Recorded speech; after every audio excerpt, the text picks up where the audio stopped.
যিজন মানুহৰ ঘৰত ল'ৰা বিদেশী, ছোৱালী বিদেশী, ঘৈণীয়েক বিদেশী, তেওঁ যি ধৰণে কালি নাচিছে দেখি কিবা অদ্ভুত লগা নাই জানো? ঘৈণীয়েক বিদেশী, অস্বীকাৰ কৰিব নেকি? নকৰে।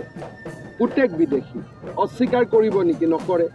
জীয়েক বিদেশী, অস্বীকাৰ কৰিব নেকি?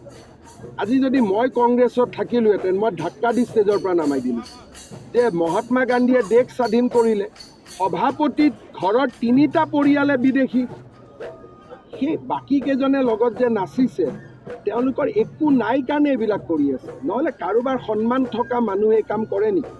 3জন বিদেশী আৰু বাকীখিনিতো মই কমেই। গতিকে এইবিলাক নাচি বাঢ়ি অসমৰ মানুহক বুৰ্বক ভাবিছে নেকি?